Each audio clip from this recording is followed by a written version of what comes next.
네, 오늘 이 밤에도 함께 하신 우리 모든 성도님들, 우리 주님의 이름으로 축복합니다. 예, 우리 한번 좌우 옆에 계신 분들에게 또 한번 축복의 인사 같이 한번 나눠보겠습니다. 예, 활짝 웃는 얼굴로 이렇게 인사할게요. 잘 되고 있습니다. 기도하면 됩니다. 네, 잘 되고 있습니다. 기도하면 됩니다. 아멘. 우리 기도 가운데 또 함께 하실 하나님의 은혜 우리 기대하시면서 오늘 또 말씀 통해 은혜를 누리시기 바랍니다. 예, 오늘 여러분과 함께 나눌 말씀 제목은요, 시내산과 시온산, 시내산과 시온산이라는 제목으로 또 함께 은혜를 나누고자 합니다. 예, 비슷한 이름을 가진 두 산인데 과연 이게 무슨 차이가 있을까? 예, 오늘 말씀 통해 우리가 같이 깨달아 보기를 원합니다. 우리 히브리서 말씀 계속해서 우리 보고 있는데, 이 히브리서 말씀은 지금 그 주 대상이, 이 글을 쓴 읽기를 바라는 주 대상이 누구냐면 바로 히브리인들, 유대인들을 대상으로 하여서 이 글을 쓰고 있습니다. 유대인들은 그 뿌리가 어찌되었건 유대교의 뿌리를 가지고 있죠. 그 뿌리에서 이제 예수 그리스도를 만나게 되고 알게 되어서 이제 그리스도인이 되었으나, 그럼에도 불구하고 이게 그들이 쭉 자라온 환경과 이 새로운 그리스도인이라고 하는 이 두 사이에서 말하자면 이 정체성의 혼란을 느끼는 사람들이 꽤 많이 있었던 것으로 보입니다. 이 초창기 기독교 안에는요, 그런 사람들이 많이 있었어요. 그래서 그들 가운데는 이게 막 왔다 갔다 정체성을 못 찾고 그냥 이리저리 왔다 갔다 하다가 다시 또 이제 기독교인이 되었다가 또 다시 유대교로 돌아가는 자들도 있고, 그런 사람들이 꽤나 많이 있었던 것 같습니다. 그래서 그들을 향하여 이게 당신들이 지금 올바른 진리가 무엇인지를 알아야 된다라고 하는 것을 이제 이야기하기 위해서 써내려간 글이 바로 이 히브리서입니다. 그렇기 때문에 히브리서의 말씀은 비교를 많이 하고 있어요. 비교. 이것과 이것을 놓고 비교하는데, 무엇과 무엇을 비교하느냐? 구약 시대의 율법과 그리고 예수 그리스도 이후의 복음을 가지고 비교를 합니다. 이거를 다른 말로 하면 옛 언약과 새 언약이라고도 이렇게 얘기할 수 있고, 그리고 오늘 읽은 본문 가운데 나타난 것은 두 산을 이야기하는데 바로 시내산과 시온산, 이렇게 이야기하고 있습니다. 이것은 뭐냐면, 시내산은 뭐냐면, 시내산이 어디일까요?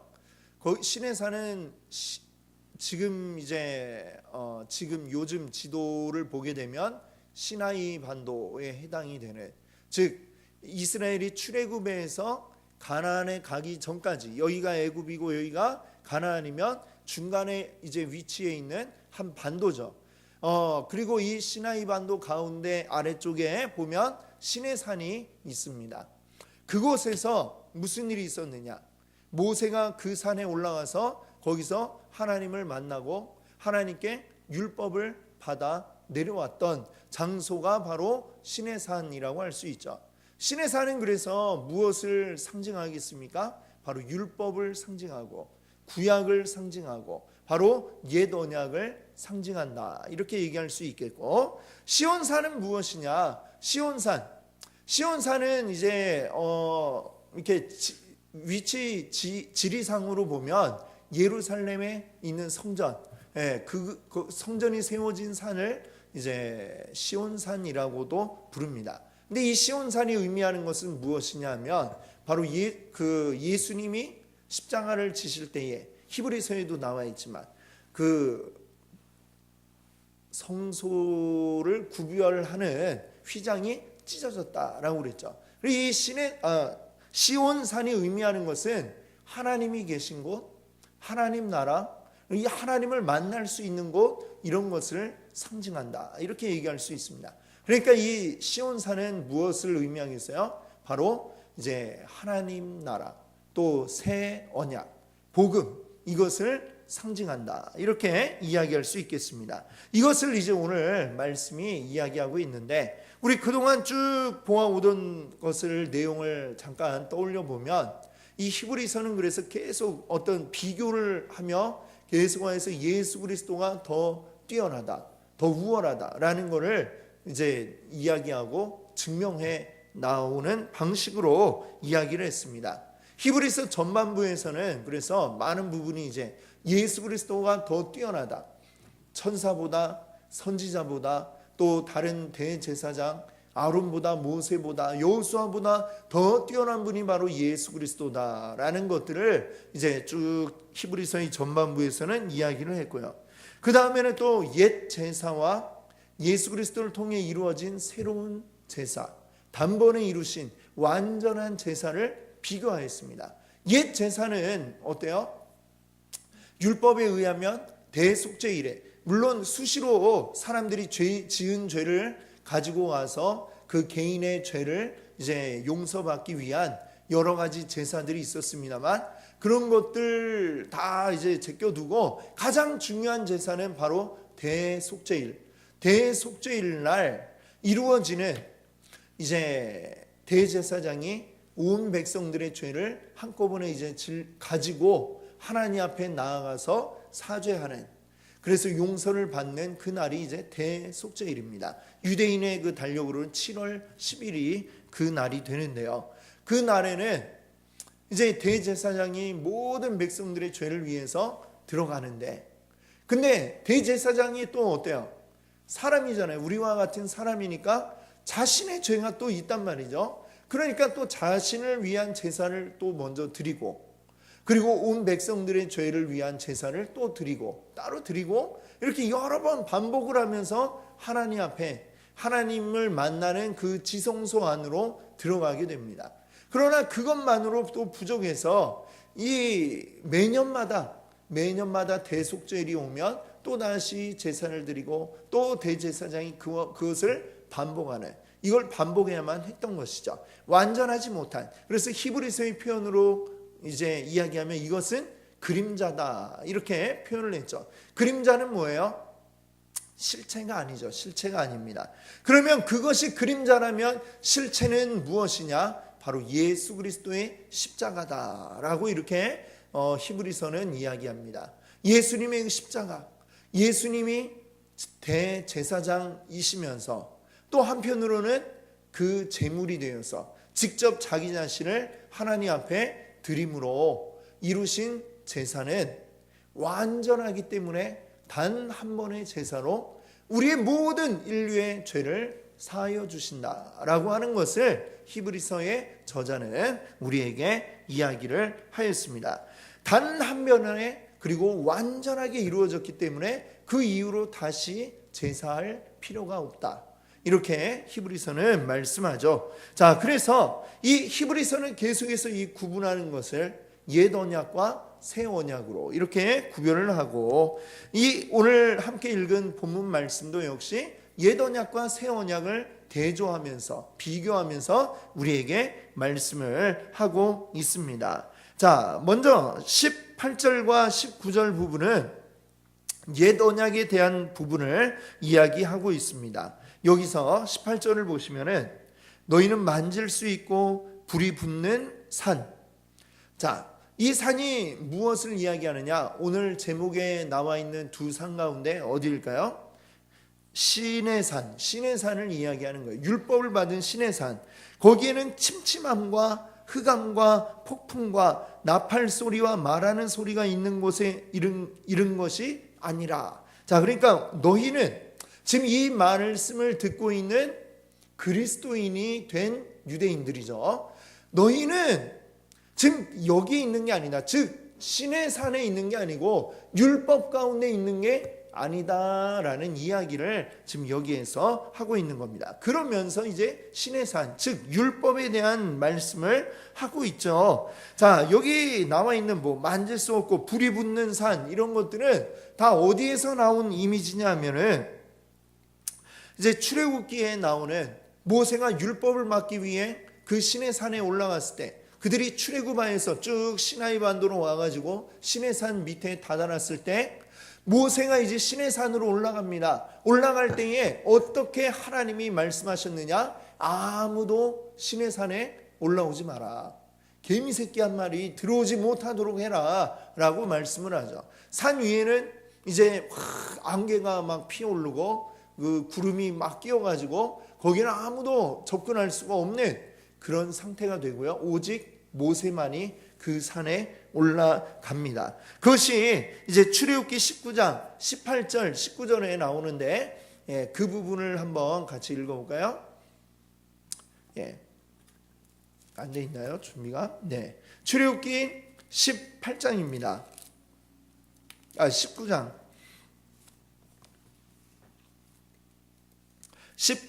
18절과 19절입니다. 네. 구약 111페이지. 여기 있습니다. 같이 한번 읽어보겠습니다. 시내산에 연기가 자욱하니 여호와께서 불 가운데서 거기 강림하심이라. 네, 그것까지요. 여기 보니까 시내산에 하나님이 이제 이 모세를 만나기 위해 이곳에서 이제 강림하시는데 어떻게 되었다고 그래요? 시내산에 연기가 자욱했다. 또 거기에 불이 있었다. 이렇게 얘기를 합니다. 그 연기가 온기가마 연기같이 떠오르고 온 산이 또 어때요?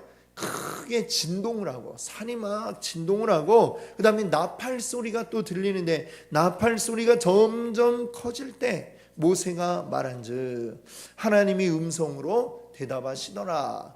네. 이 모세가 시내산에 올라갈 때는 이게 굉장히 아주 두려운 모습으로 사람들이 두려움을 느끼기에 충분한 모습으로 하나님이 그곳에 오십니다. 또 아무에게나 보여주시는 게 아니고 아무나 만나주시는 것도 아니고 딱 한 사람 모세만이 그 산에 올라가는데 그때 막 이 모든 만물의 주인이신 하나님이 그 이 땅 가운데서 만나기 위해 시내산에 이제 임재하시는데 그때 정말 막 큰 나팔 소리와 이 막 온 산이 진동을 하고 아주 그런 분위기들이 나타나고 있는 것이죠. 그 모습을 지금 여기 18절 19절에 보면 이야기를 하고 있습니다. 불이 붙는 산, 또 침침한 흑암과 폭풍과 나팔 소리와 말하는 소리가 있는 곳에 그 바로 시내산에 우리는 있는 게 아닙니다. 지금 이 히브리서 저자가 이야기하죠. 자, 또 20절에 보면 이는 짐승이라도 그 산에 들어가면 돌로 침을 당하리라 하신 명령을 그들이 견디지 못함이라. 이건 무슨 얘기냐면 19절 그 뒷부분에 보면 그 소리를 듣는 자들은 더 말씀하지 아니하시기를 구하였으니 이 얘기는 무슨 얘기냐면 출애굽 때에 그 시내산 밑에 있던 백성들은 하나님의 목소리가 들리면 그것을 듣고 오히려 자신들이 죽게 될까 이 두려움에 휩싸여서 왜냐하면 거기에 짐승 한 마리라도 들어가지 못하게 하는데 그 하나님을 만나면 그 하나님을 내가 보면 내가 죽는다라는 생각이 그때에는 가득했다라는 것입니다. 그래서 함부로 그 안에 들어갈 수가 없고 아무도 들어갈 수 없는 이런 상황이었다라고 이야기를 하고 있는 것이죠. 그래서 21절 마지막 부분에 보시면 21절 보세요. 그 보이는 바가 이렇듯 무섭기로 모세도 이르되 모세도 뭐라고 얘기했냐면 내가 심히 두렵고 떨린다.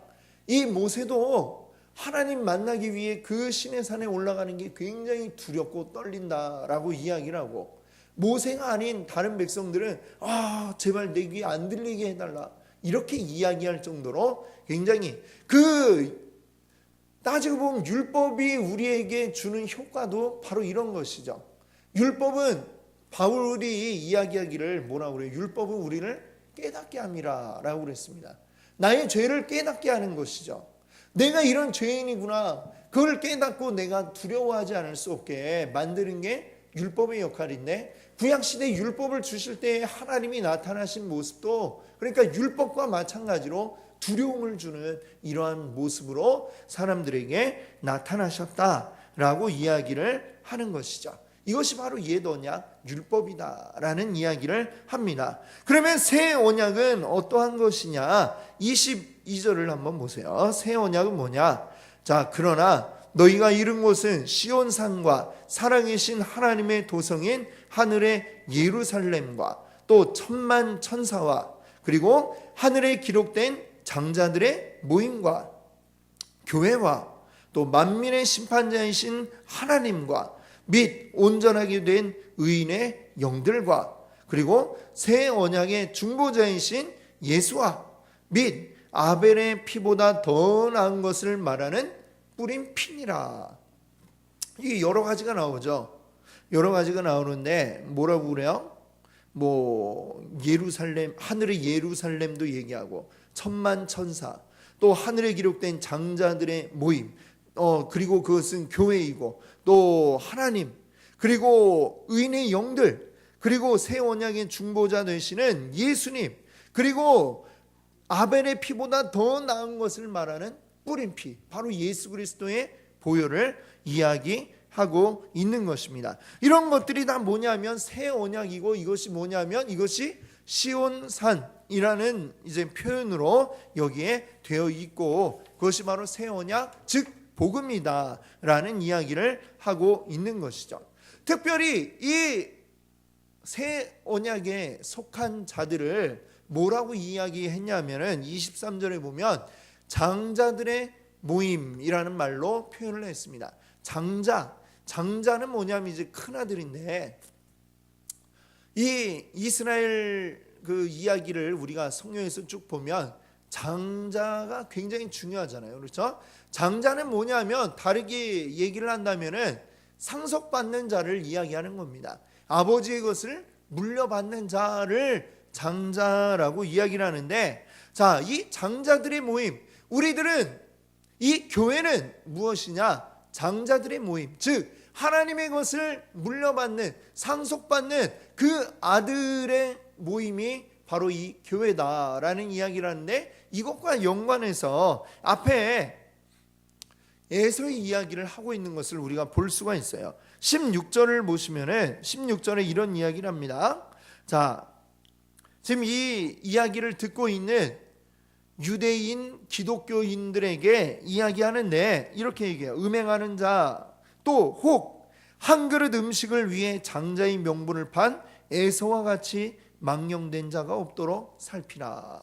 여기 에서의 얘기가 지금 여기 보면 이제 장자들의 모임이란 말과 관련해서 이 에서의 이야기를 우리가 기억하지 않으면 안 되겠습니다. 우리가 알듯이 에서는 야곱의 형이죠. 야곱의 형입니다. 쌍둥이 형이에요. 먼저 태어난 사람이 에서예요. 야곱은 그 형보다 늦게 태어난 게 억울해가지고 형의 그 발목을 잡고 태어난 아들이 이제 둘째가 야곱이었습니다. 그런데 이 창세기에 보면 뭐라고 이야기를 하냐면 이 에서가 사냥을 나갔다가 허탕치고 돌아오는 거예요.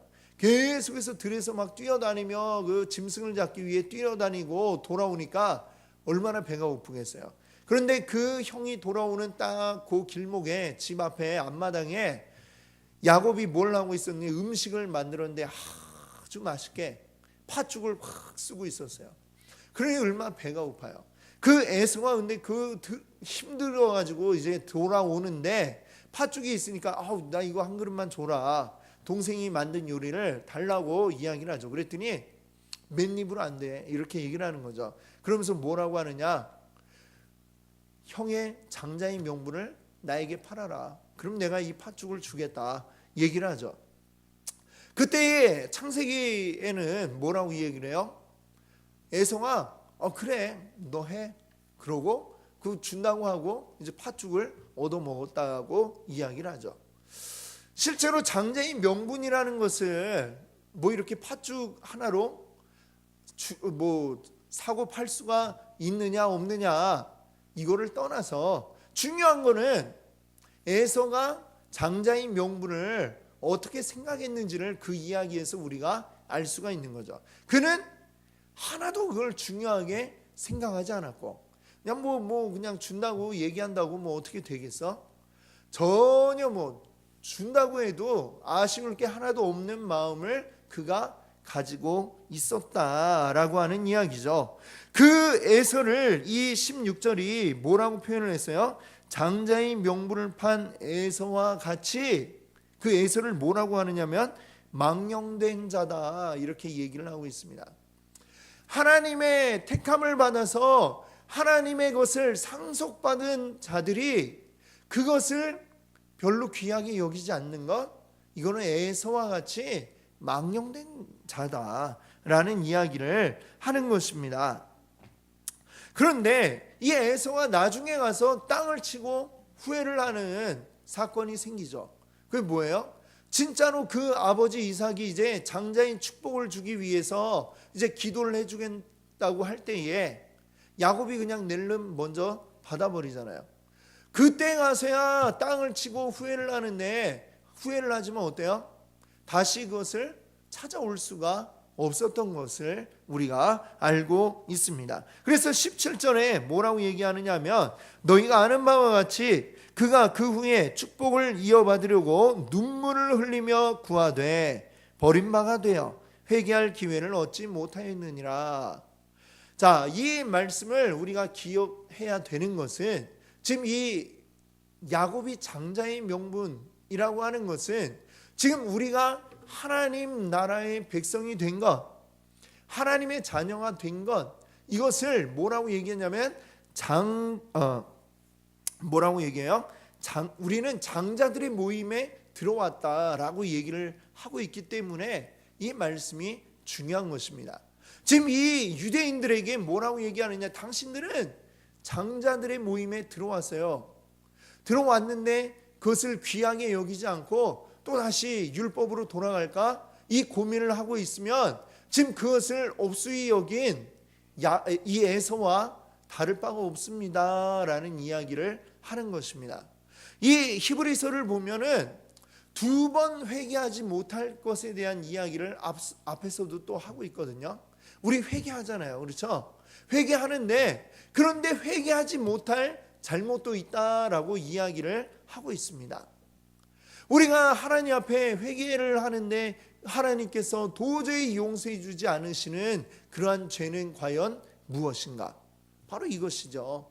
에서와 같이 하나님께서 우리에게 주신 은혜를, 그것을 업신여기고 귀하게 여기지 않고 그냥 내버리는 것, 이런 것은 다시 용서받지 못할 무서운 죄다라는 것입니다. 즉 하나님을 버리는 것, 하나님의 은혜를 인정하지 않는 것, 그것은 너무나도 큰 잘못이기에 다시 되돌이킬 수가 없다. 이 에서가 눈물을 흘리며 그를 그때 가서 다시 되돌릴 수 없나 그렇게 확인해 봤지만 이미 글렀다, 이미 늦었다라는 이야기밖에 들을 수 없었던 것처럼 우리의 인생에 역시 이 중요한 진리를 깨닫지 않으면 안 된다라고 말씀하고 있는 것입니다. 그래서 이것이 우리에게 지금 주어져 있는 것을 소중하게 여겨라, 귀하게 여겨라 라고 이렇게 히브리서의 저자는 이야기를 하고 있는 것입니다. 계속해서 25절부터도 또 계속 옛 언약과 새 언약을 대비해서 우리에게 보여주고 있습니다. 자, 먼저는 25절을 보시면은, 자, 땅에서 경고하신 이를 거역한 그들이 피하지 못하였거든.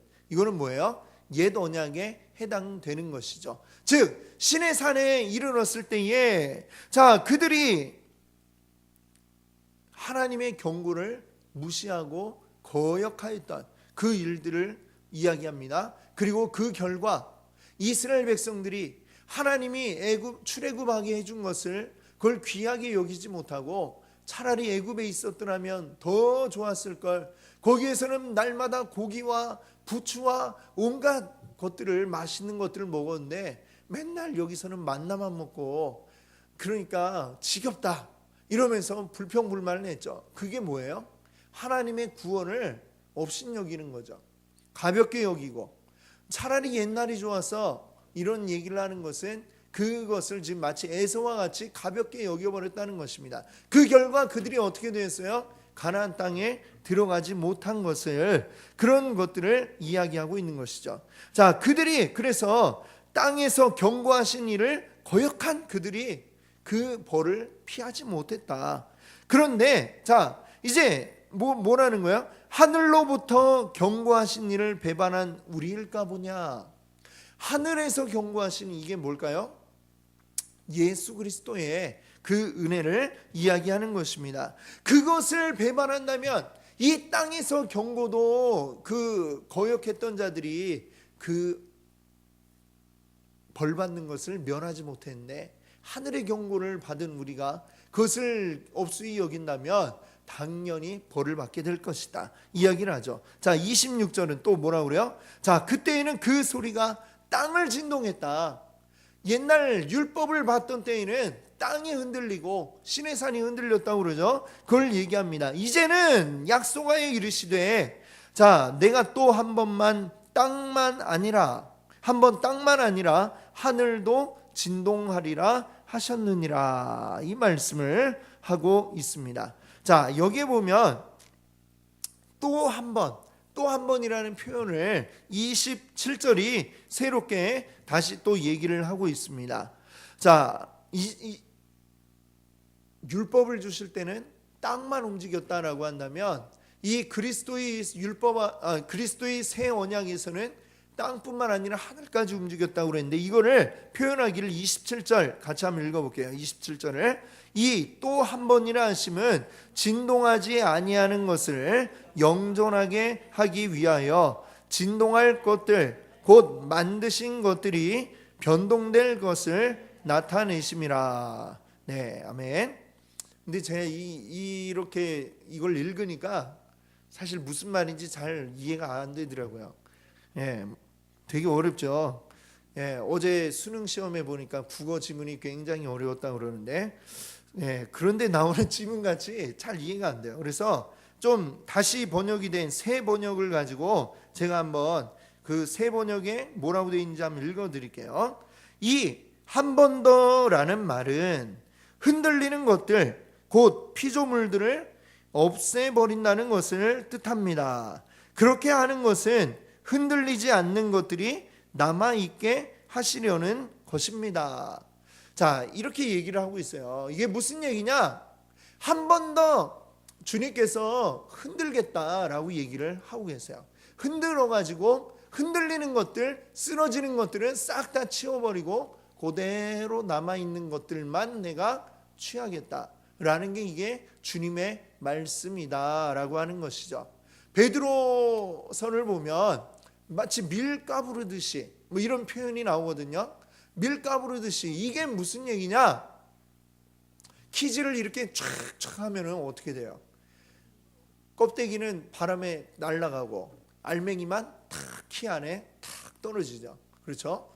참 신기한 것 같아요. 이렇게 촥촥 하면은 어떻게 그 가벼운 것들만 저쪽으로 이제 떨어지게 되는 이런 모습을 보는데, 마치 그것처럼 흔들어 가지고 날아가는 것들은 날려버리고 알맹이만 딱 남도록 하겠다.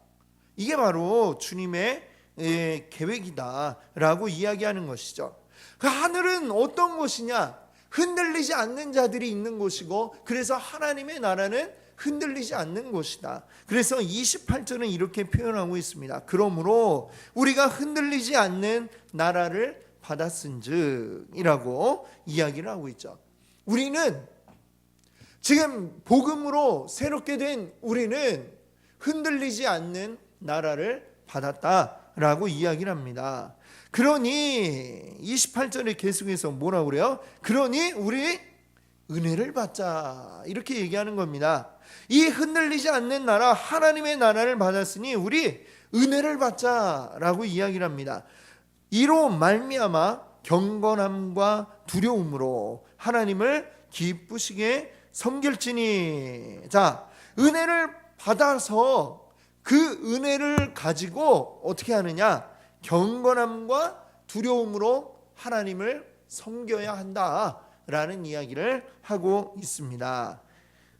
마지막 29절은 왜냐하면이라는 이제 접속어가 지금 생략이 되어 있는데, 왜냐하면 이걸 붙이면 더 말이 잘 되죠. 왜냐하면 우리 하나님은 소멸하시는 불이기 때문이다 라고 이야기합니다. 소멸하는 불이다. 사실 이 불이라고 하는 것은 거룩함을 이제 나타냅니다. 거룩함. 왜 그러냐면 우리가 이 철을 재련할 때에, 철이나 뭐 금속 같은 걸 재련할 때 어떻게 해요? 아주 뜨거운 온도로 이걸 녹이죠. 녹이면 어떻게 돼요? 이게 딱 층이 갈라져 가지고 이제 비중이 그게 아마 뭐 다르다고 하는 거죠. 그게 금속마다 비중이 다르대요. 그래가지고 이걸 다 녹여보면 그 비중이 다르기 때문에 이렇게 각각 섞여 있던 것이 처음에 이 철광석 상태에서는 섞여 있던 것들이 이제 나뉘게 되죠. 구별이 되게 된다라는 것입니다. 그것이 바로 무엇이냐? 소멸하는 불이라. 결국 이걸 다 녹이고 태워가지고 이거를 다 분리해낸다라는 얘기죠.